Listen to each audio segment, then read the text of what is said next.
하나님 아버지, 우리에게 온 재앙 같은 사건에 우리를 돌아오게 하시고 회복시키시려는 하나님의 선하신 뜻이 있음을 알게 하소서. 고난을 통해 우리의 무지를 깨닫고 하나님의 은혜만이 전부인 것을 고백하게 하소서. 우리의 삶에 믿음이 최고의 복임을 진심으로 고백하며 주님만 의지하게 하소서. 오늘도 말씀하옵소서. 듣겠습니다. 예수님의 이름으로 기도합니다. 아멘. 성경 말씀 예레미야 32장 36절부터 44절까지 말씀입니다.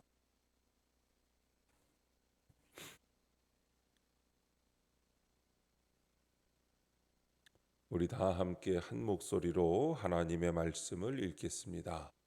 그러나 이스라엘의 하나님 여호와께서 너희가 말하는 바 칼과 기근과 전염병으로 말미암아 바벨론 왕의 손에 넘긴 바 되었다 하는 이 성에 대하여 이와 같이 말씀하시니라. 보라, 내가 노여움과 분함과 큰 분노로 그들을 쫓아 보내었던 모든 지방에서 그들을 모아들여 이곳으로 돌아오게 하여 안전히 살게 할 것이라. 그들은 내 백성이 되겠고 나는 그들의 하나님이 될 것이며 내가 그들에게 한 마음과 한 길을 주어 자기들과 자기 후손의 복을 위하여 항상 나를 경외하게 하고 내가 그들에게 복을 주기 위하여 그들을 떠나지 아니하리라 하는 영원한 언약을 그들에게 세우고 나를 경외함을 그들의 마음에 두어 나를 떠나지 않게 하고 내가 기쁨으로 그들에게 복을 주되 분명히 나의 마음과 정성을 다하여 그들을 이 땅에 심으리라. 여호와께서 이와 같이 말씀하시니라. 내가 이 백성에게 이 큰 재앙을 내린 것 같이 허락한 모든 복을 그들에게 내리리라.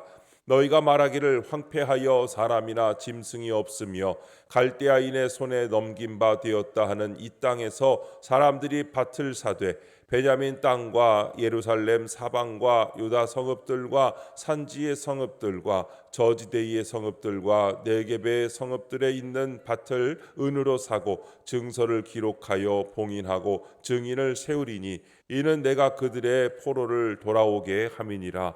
여호와의 말씀이니라. 아멘. 영원한 언약을 세우리라라는 제목으로 말씀의 은혜를 함께 나누겠습니다. 본문 요약입니다. 여호와께서 이스라엘 백성을 그 쫓아보내었던 땅에서 다시 돌아오게 하겠다고 말씀하십니다. 그들을 내 백성으로 삼고 복을 주며 내 마음과 정성을 다해 이 땅에 심겠다고 약속하십니다. 백성에게 허락한 모든 복을 내리시고 그들을 회복시키시겠다고 말씀하십니다. 첫 번째, 돌아오게 할 백성 36절부터 37절입니다. 하나님이 그 택하신 성을 대적에게 넘기시는 목적은 백성을 쫓아내는 것이 아니라 돌아오게 하려는 것입니다. 칼과 기근과 전염병의 재앙은 백성을 향한 하나님의 미움과 분노의 표출이 아닙니다.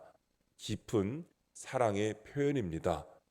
우리에게 일어난 사건만 본다면 답이 나오지 않습니다. 바벨론 왕의 손에 넘긴 바 된 상황에서 내 힘으로는 돌아올 수 없기 때문입니다.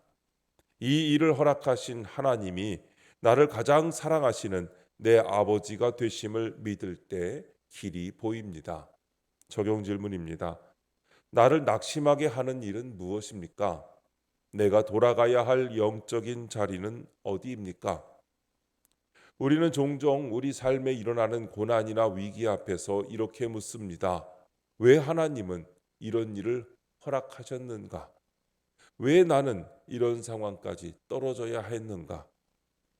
그러나 하나님을 아버지로 신뢰하는 믿음의 눈으로 보면 이 모든 과정은 하나님이 나를 포기하지 않으셨기 때문입니다. 하나님은 내 힘으로는 결코 돌이킬 수 없는 영적 상태에 있는 나를 환경을 통해 붙잡아 돌이키게 하십니다. 부모가 자녀를 훈육할 때 진정한 사랑을 담아 훈계하듯 하나님도 우리를 바로 세우시고자 고난을 허락하십니다. 하나님께서 성을 대적에게 넘기신 이유는 백성을 버리기 위함이 아니었습니다. 그 백성을 다시 끌어안기 위해서였습니다.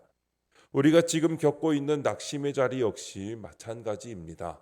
하나님은 우리를 그분의 품으로 돌아오게 하시려는 것입니다. 두 번째, 이 땅에 심을 백성 38절부터 41절입니다. 하나님은 고집센 백성을 버리지 않고 돌아오게 하십니다.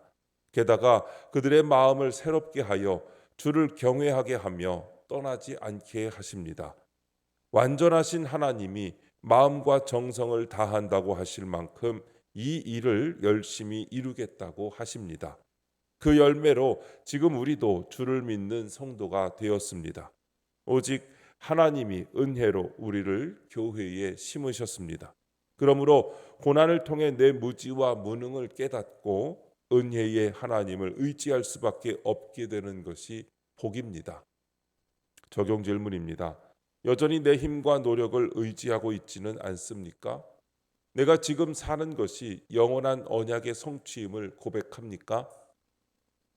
여전히 내 힘과 노력을 의지하는 모습은 신앙생활을 열심히 하면 복받는다는 공로주의적 태도, 기도보다 계획과 실행을 앞세우는 태도, 실패와 고난을 당할 때 자신을 탓하거나 하나님을 원망하는 것, 주변 사람들과 끊임없이 비교하면서 자책하거나 교만한 것으로 나타납니다.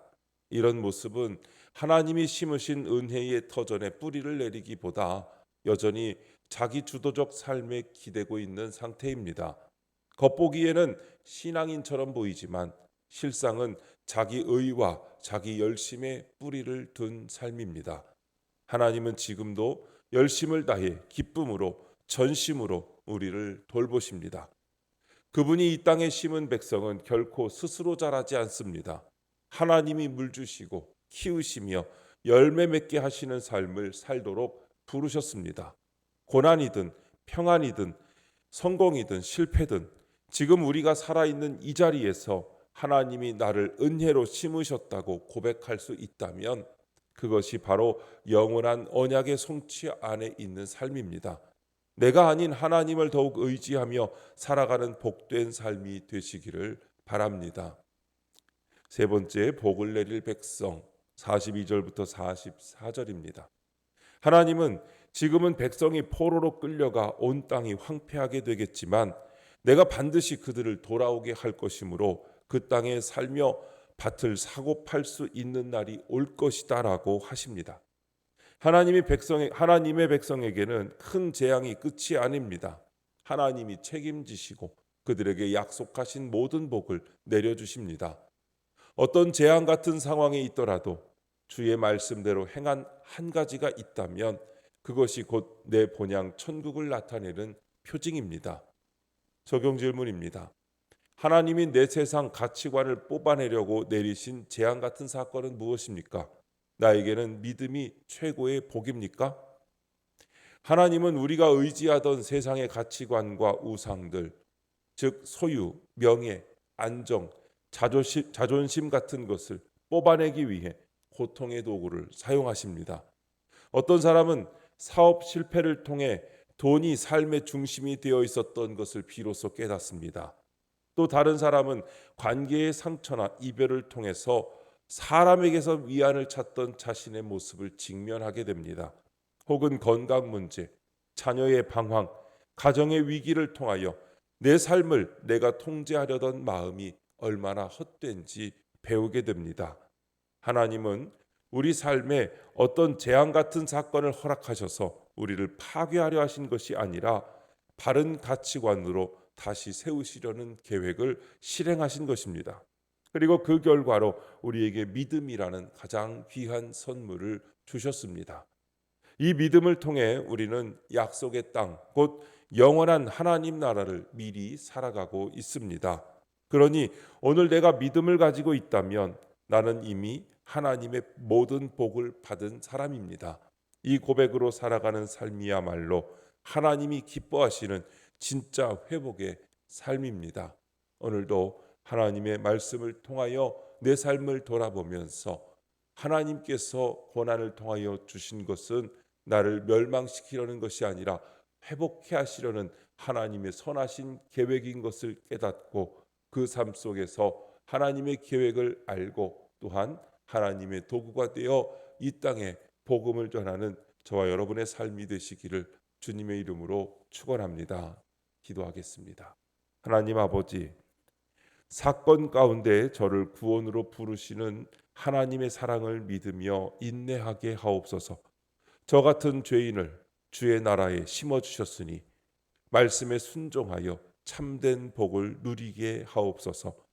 스승의 날인 오늘 각계각층의 스승들이 주님을 의지하며 죄악의 자리에서 먼저 돌이키게 하옵소서.